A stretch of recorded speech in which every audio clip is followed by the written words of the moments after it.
So if we move on next then, and the next speaker is Ian Jackson, who's Director of Commissioning at NHS London. He's going to talk about the ED testing programme in London and its successes so far.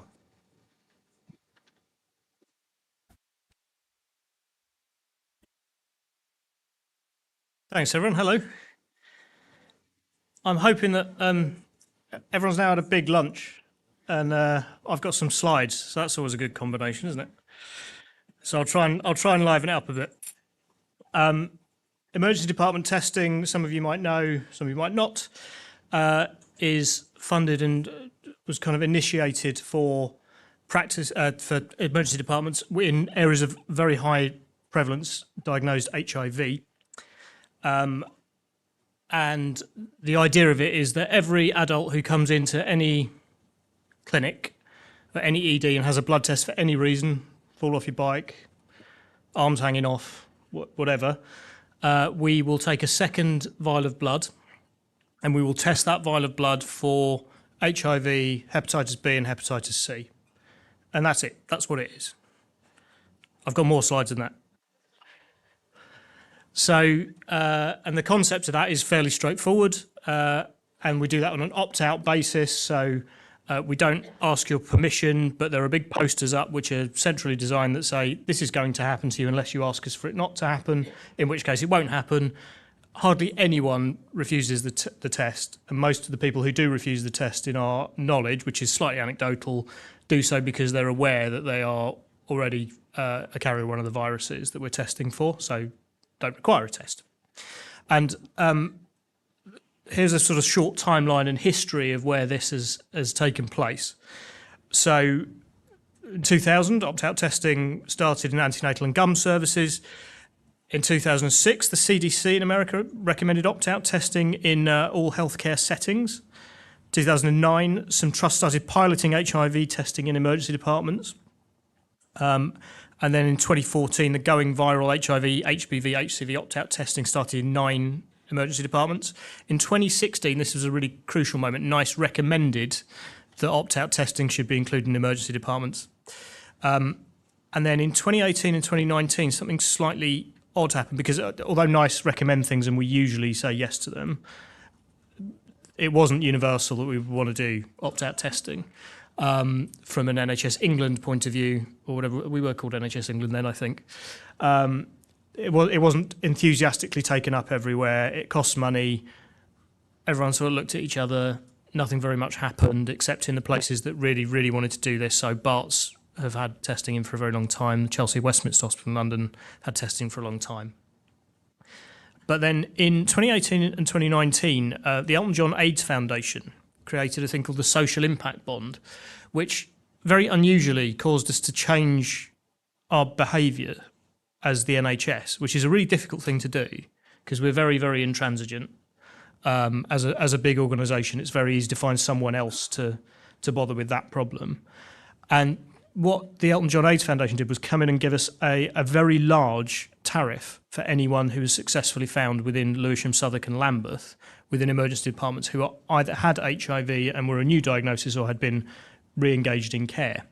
And that was sufficiently interesting to the hospital trust finance directors at the time to get that green lit.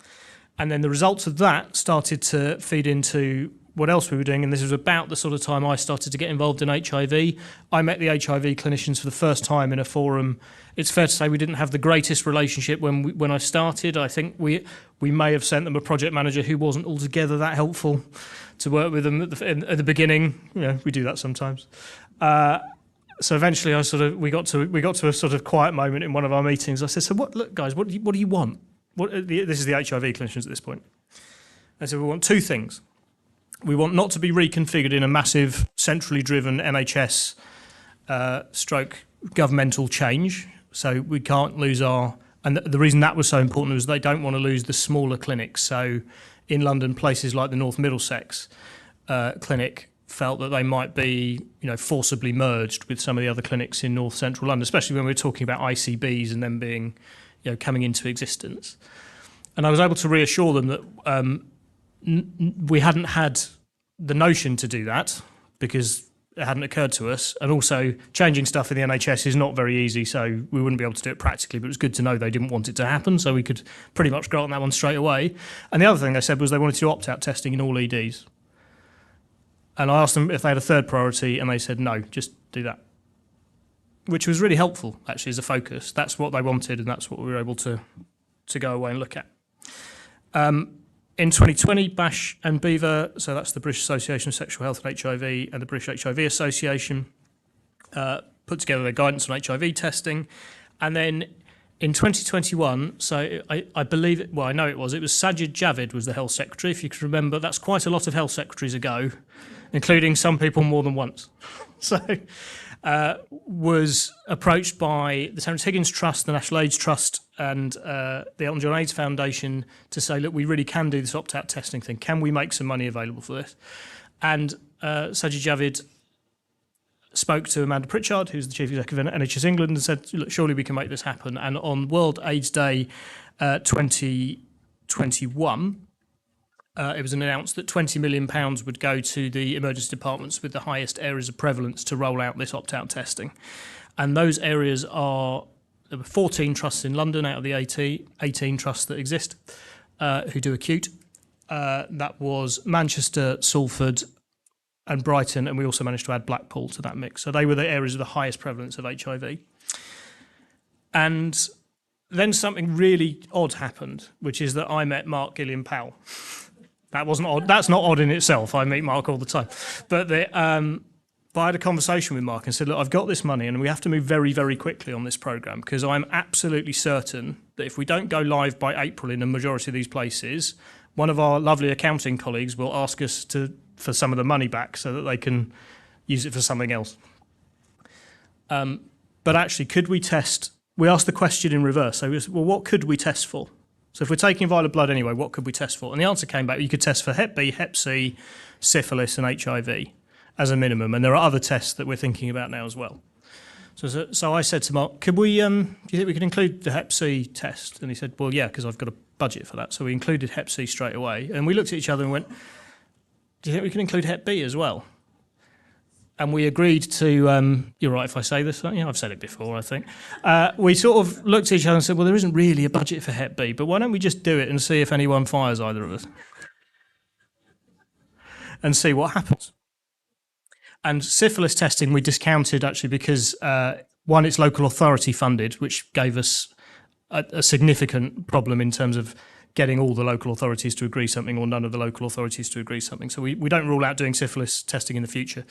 But because we are apparently in the middle of a syphilis epidemic, I don't know if any of my UXA colleagues can confirm that, but I think that's right. I think there's very high levels of syphilis. The issue that we've got, the other issue we've got with syphilis testing is if you've ever had syphilis, it will show up as a positive test and we will have to call you in, and that's quite an arduous process for very stretched sexual health clinics. So we need to work out how and where we're going to target that further rollout.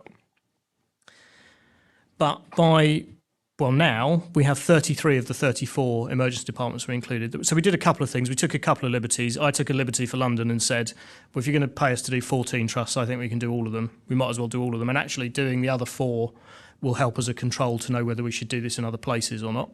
So if we do places like Epsom and St Helier, and Epsom's not even really in London, it's in terms of where it's physically situated, but I thought, well, actually, this would be really useful data for everywhere else if we can make this a bigger thing. So we started, and we thought within the budget we could probably just about squeeze that, so we did. And we are live everywhere except Salford at the moment in the original scoping. So I've been through most of these, but this is what it is. So it's all type 1 EDs, those 34 type 1s, 33 are included. We have good practice guidance developed. So once, the important thing about this, if you don't know the pathway, is you don't get the results there and then. So we operate on a no news is good news basis. So you have whatever you were in there for the first place. You get discharged and then we contact you later. And whichever of the viruses we think you might have, it's that department specifically that will contact you, and it follows a very clear set of guidance. So you're talking to an expert straight away. And the really, really important things about this project to me, as we developed it, were how we could do it on a collaborative basis. So things don't really happen very well if a man in a grey jacket from NHS England comes along and says, "Can you do this, please?" and doesn't get any help or any buy-in. So we had to convene stakeholders, an advisory group and a project team. The Hep C Trust were absolutely part of that team from the beginning. So Rachel and Stuart were very, very involved and still very involved in the programme as it goes. The programme is for the people it serves. It isn't for the NHS. And the thing that I was most terrified of in the initiation stage was that the EDs would just tell me to go away. At the time we started this, there were routinely 14 hours spells in ED. There were ambulances queuing outside of every ED door. And so when I started talking to the emergency physicians, I really didn't know what they were going to say. And what they said really surprised me, which is that we never know what happens to our patients after they've gone. No one ever tells us. So if you can do, and also they didn't actually have to do anything because this was a blood test that was happening anyway. We're just adding another blood test on. It's not the doctors who do that typically. So it's whoever is taking the bloods. We add another test, there you go. So they don't have to do anything. That's a good result for most doctors, I think. They're already incredibly busy. We will get a constant loop of feedback as long as the reporting's right on how many people we've helped that month. And we see that and we don't see it. So let's find out. Let's see what happens. And then we also tried to create this inclusive community of practice. So we designed these principles together. It wasn't a few of us sitting at a table. It was a big wide group of people who I know are interested, and I know they're interested because I have my steering group very deliberately on a Friday afternoon last at 3:30. So if you're interested enough to come to that, you're probably interested in the programme. And then we have data work streams, so we have data leads who work on it. There are hundreds and hundreds of people who work on this project. And that's interesting on its own because actually every single hospital in London is doing this. 3 of the Manchester and district hospitals are doing it, Brighton is doing it, Blackpool is doing it, and they all come on that Friday meeting because they all want to share what they've managed to do. So it's a really nice, it's a really genuinely joyous project to be part of, and that is, again, that's quite rare in the NHS at the moment. We don't have many joyous things happening, so it's a very privileged position for those of us who work in it, I think. And we also co-design the patient-facing material so people know what's happening to them. It's all designed from a patient and lived experience perspective. And one of the key things we have is community support.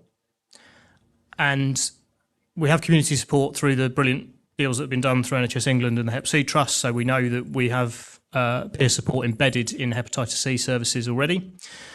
I, from a London point of view, asked that 10% of the funding allocation that went to each ICS, which was broadly £1 million per ICS for the first couple of years, so £500,000 a year should go to the voluntary sector specifically. I couldn't compel people to do that, but they did it because it was the right thing to do. So we have peer support for HIV and hepatitis embedded in what we're doing. It is, I would say, the most important non-medical step of the whole process. And it really... And this is, again, where people come in. This project is not about medical conditions. All the case studies we hear, the viruses are relatively straightforward to treat in terms of all of the different medical conditions that are around. This is about people. What happens to people? How do we treat those people well? All the stories we hear are from you guys. It's great to sit here and listen to all of the stories, all the people who've been helped by any of these programmes, and again, can go on to become peers themselves. We cleared that we didn't have to pay anyone any image rights for this photo, by the way, just so we just wanted to make sure. But the Hep C Trust is a vital partner in what we're doing. So everyone who gets diagnosed, there's a notification and peer support comes out. In terms of how it works, I'll just very briefly talk about this flow diagram. So we've got banners up. You automatically get a screening. There's automatic reporting of all non-negative results for HIV and hepatitis. Those services manage all those results. They linked and re-engaged to the care. There's monthly site-level reporting, so we always track what's happening. And there's a live dashboard which is accessible to providers and stakeholders to see how well they are doing in comparison to other people, how well each site is doing. And there are a couple of things that really make a difference. So it's individual sites can see what their pickup rate is. So what we're trying to do is make sure that 90 to 95% of everyone who has a blood test has this secondary test. We're not at that number, but each site knows what level it is at. So it has the chance. So each of the sites have a chance to improve. Now, getting into conversations about their pickup rates, just in terms of percentages of testing, is a really good sign for the project. It means it's a relatively advanced state, because you go from we're starting, we're at 6, 7, 8% of tests, to start suddenly automating the tests. We found ways to make it more difficult not to take the blood than to take the blood. That's a really important step. And we also don't repeat test people who come in. So most sites put blocking in, so if you come back within a year, you won't get a repeat set of tests. So I'm about to show the results of the first 14 months. We're on month 16, I think, actually now. But these are the 14 months that we are happy to publish at the moment before the UXA validation of the first year reports. So you can see here that I'll start actually at the bottom with the numbers of tests performed. That's because we started in most places with HIV. So it's not because we're doing less hepatitis tests as a rule. Those numbers will start to equalise over this year. And in future, we should be very, very similar numbers. There's no real reason not to test all three at once. It's just that they didn't start at the same time. But that's 412 new diagnoses of HIV. And if we think about that, we already think that England and the UK are leading globally in terms of the amount of detection of HIV. We think there might be, I don't want to be publicly quoted on the numbers of people who are undiagnosed, but I'd be very surprised if that wasn't 10% of the entire undiagnosed population of the UK. And then we've got people who are previously diagnosed and have fallen out of care for any reason, whose care is as vital as anyone else. We've got 267 of them on top. So 600 people, nearly 700 people found with HIV in 14 months. The hepatitis C, clearly 619 people found with hepatitis C and 133 were engaged in care. And we also count, and we track the people who are engaged in care as well, because that's a really useful metric for us to count as well. So people who are aware of their status and they're receiving care, so we don't need to follow them up because they're already receiving care somewhere. The hepatitis B number, and given that was so slightly throwaway, let's see what happens. We're finding a new hepatitis B case less than every 300 tests. It is an astonishingly big number of Hep B cases.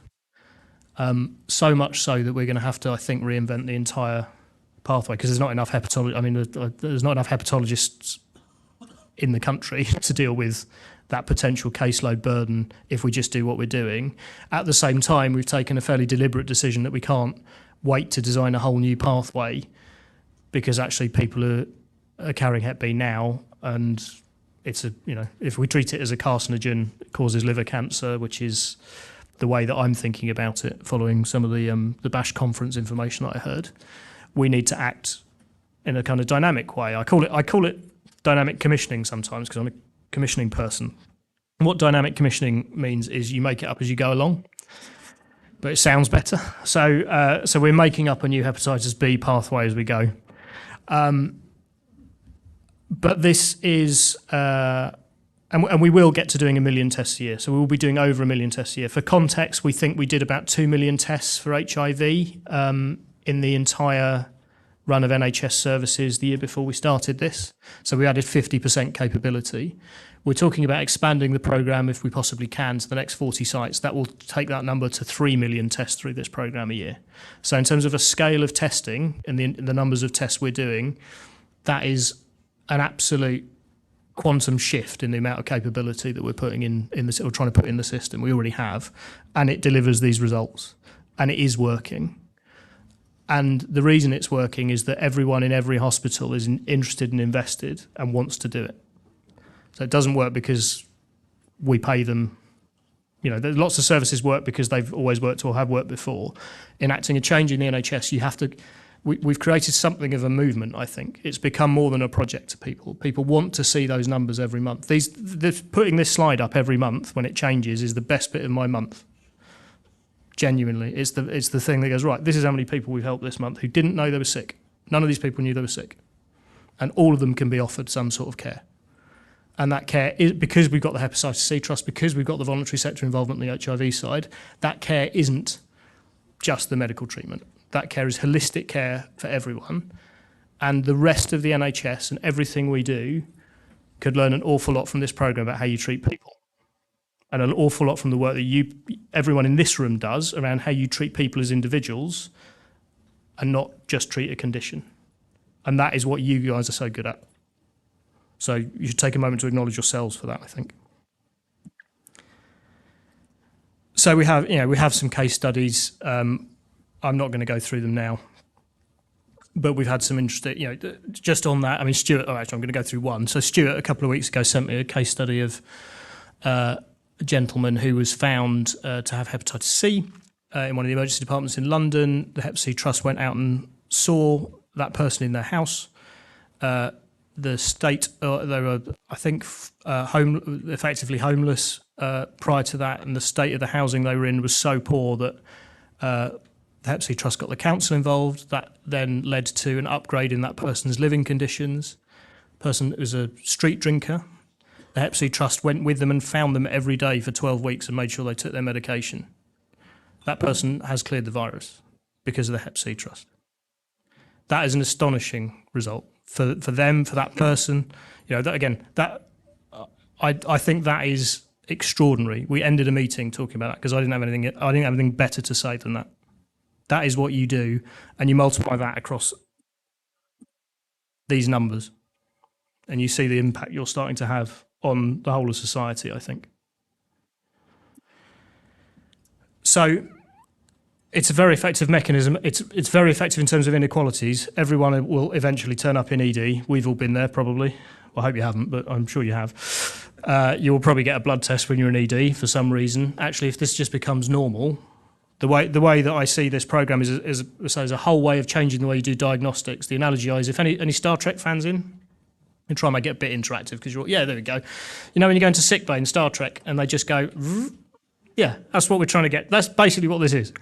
We're trying to get as close to that as possible. So we have to, we just need to find out what's wrong with you so we can help you, and that's what this program really does. And I think because we've got North Middlesex Hospital referencing them again, really wanted to try doing something around HbA1c and possibly undiagnosed diabetics within their community. There are lots of different ways this program can go. Pathology is the most costly bit of the program. We'll look to work on that over time, but that's kind of where most of the kind of grunt work in the program is done. It's all very much behind the scenes. It's quite expensive. It's tricky to do. We need to make sure that reflex testing is done on the right samples. That's difficult operationally, but just worth knowing if you're thinking about how this program will work. You have to get your pathology lab on board. And we've got a fully published 100 days report, which we did near enough a year ago now, which sort of shows how we did it and how we went through each bit of the process.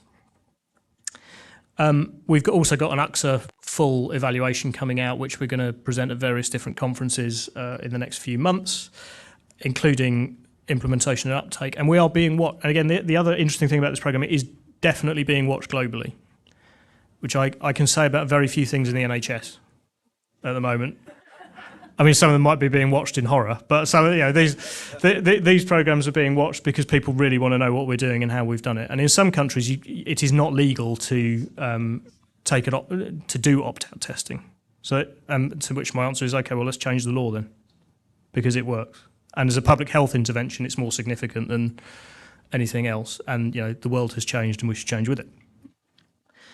University of Bristol are also engaged to do a full academic evaluation of it, so you're not just getting me standing here saying it's great every year. You'll get that as well, you lucky people. But actually, we know that we need UXA and University of Bristol to evaluate it for us. And the next steps for the next 18 months are to improve the testing uptake, to get the automation going, to try and get our numbers up to 90%, so it's more and more likely that you will get a test, to increase those sites blocking repeat attendances, increase the community support even further, and to support the hepatitis B pathway. Publish our learning and maintain a higher standard of data reporting. And I'll just end with, these are the trusts that are participating. This deck will be available to whoever needs it afterwards. And this is our acknowledgement slide. This is a small flavour of the people who are involved. This doesn't include all the people involved in every single one of those 33 sites. But this is an idea of how many people are involved in this project. So I'm going to stop talking now. I'll put the numbers back up just for the Q&A bit. But it's an absolute pleasure to be involved, and actually to be around. This is my real first engagement in hepatitis, in my 20 odd years in the NHS. It's an absolute pleasure working with you. What you're doing definitely leads the way in how we look after people, and you should be very proud of it. Thank you.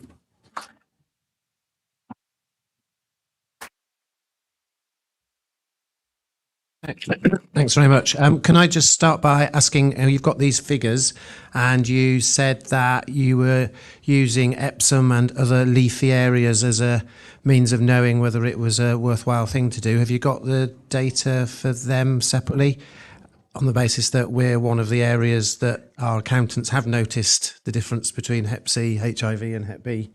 So we'd be very keen to have it rolled out to other areas. And it was at this meeting 12 months ago where we were hoping it was going to be rolled out, but it hasn't.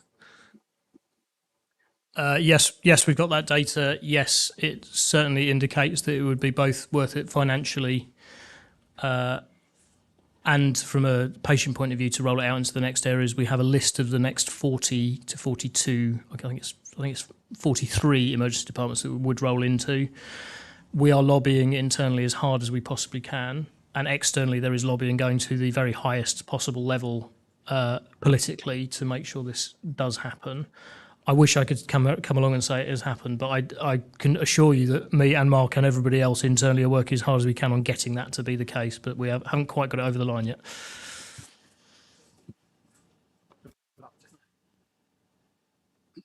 Just to add to that, there isn't a delay in terms of the funding for getting Hep C testing, opt-out testing up and running in emergency departments. We've already started it with some of our ODN colleagues. So Liverpool have started, Aintree have started, and we're having discussions with probably about another dozen areas looking at how we could start with rolling out Hep C opt-out testing and then add in HIV when the funding becomes available, if that's feasible. Basically a reverse to what we did with the very high prevalence areas, so London, Blackpool, Brighton, where they often started with HIV and then we added hepatitis. We can just flip that and we can start doing the Hep C opt-out testing as soon as those areas are ready. And I know a number of ODNs are working on things like the pathology costs, working with their ED partners and so on, so that we can get those rolled out. It also has pretty much universal political support, apart from the Treasury. So I was in a Westminster Hall debate about the expansion of opt-out testing, which was actually led by the Conservatives, and even the DUP got up and spoke in favour of it, which was odd because it was a debate about NHS England. But even the DUP got up and thought it was a good idea. So we must be onto something. Hi, thank you. It's amazing work. Quickly, how many of those people you tested were co-infected with either one or both of the other viruses? That's the question. And also, how the majority of those people contracting Hep B? Do we know? Or do you know? I don't know and no. Sorry, the two honest answers to that. I don't know. We know we are collecting the data about co-infection, but we can't see it because of the way the data flows to UK HSA through various different databases that even NHS England doesn't have access to. But we are looking for that to be one of the answers, and we don't know that much about how people contracted Hep B, except that it was a very likely majority not in this country. Almost without exception, they're first-generation migrants. Vertical transmission. Not breathing,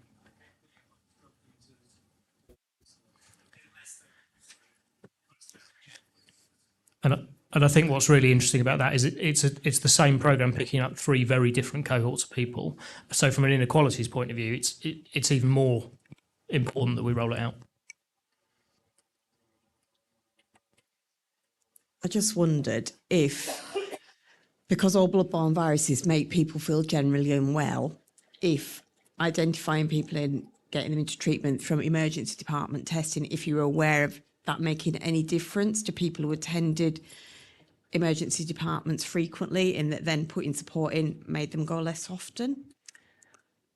I don't have a strong data case on that, but we have a unit in NHS England called the High Intensity Use Team.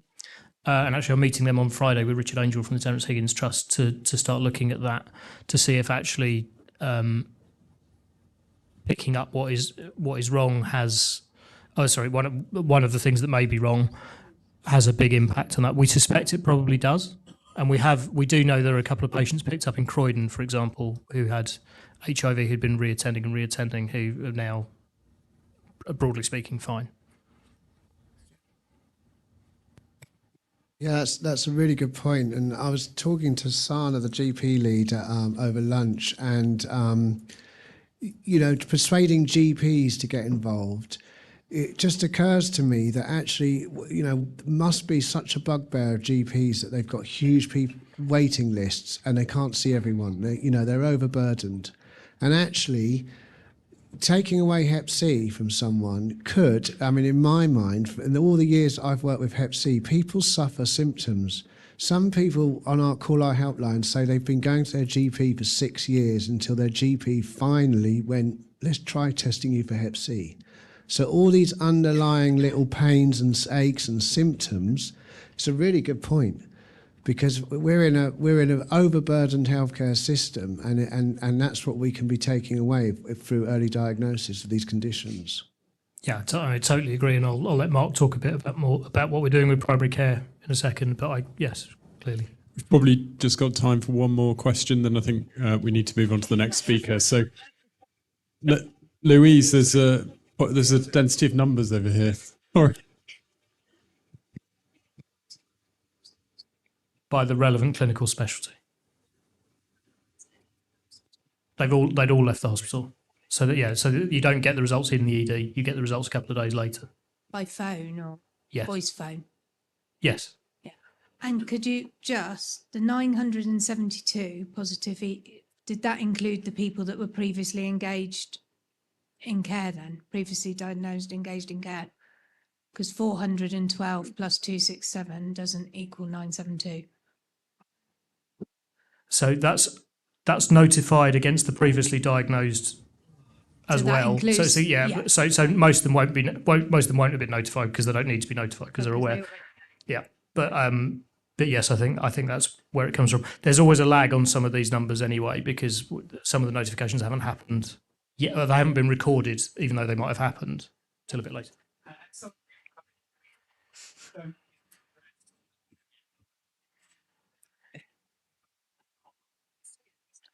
Final question. Hiya. I was wondering about the BBV testing uptake numbers. So am I right in thinking like 63% of patients who should have got the test, not 63% consented to the test? Yes. So we're trying to get that number to 95. Okay. But this is across the whole of the 14 months, so it's getting better. Yeah. That number started very low, it's getting higher. That's also why the hepatitis numbers are lower, because some of those sites didn't start doing hepatitis till later, and didn't start doing the triple test till later. So all of those, what we want to see is all three of those numbers over the next year moving up towards 90 or 95%. Okay. So say like if you got it up to 95%, for those 5% of people who didn't get tested, are they notified of that? No. So the way we cover that is by making sure that people are clear in the information that they can access a test. So we're putting phone numbers and information on a QR code up for people who are worried, who think they might want a test, as to how they can get one. Okay. Because we also have occasional tests that fail for not enough blood or get mishandled in the lab. It's not very common, and it's impossible to track every single one. So we try and make sure that patients, as they come in, have enough information to be able to go back if they're worried about something. So, are there patients who think they've been tested who haven't? Yes. Okay. Is there like a contingency plan for those That is patients? The contingency plan at the moment. So it's a really interesting ethics question. It's a really difficult one. Sorry. No, it's absolutely fine. No, it's a good one to think about. We think the value in running the public health benefit of running the programme as a whole outweighs that specific risk, and we're looking for good ways to mitigate that risk all the time. So making sure there's enough information for people to access it. But what we don't want to do is not run the programme because actually a sample might get lost or someone might not have had a test that's successful. We want to make sure there's routes back in so that people can have another test.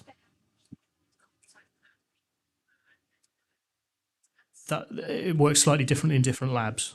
So it depends on what the root of the failure was, but we don't always have full tracking information to be able to do that as easily. I mean, obviously we have tracking information to contact them if we think there might be a risk of a positive risk, but there might be a likelihood of a positive result, and people will come in for a confirmatory test anyway.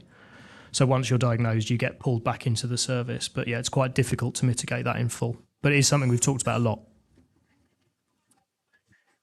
Sorry,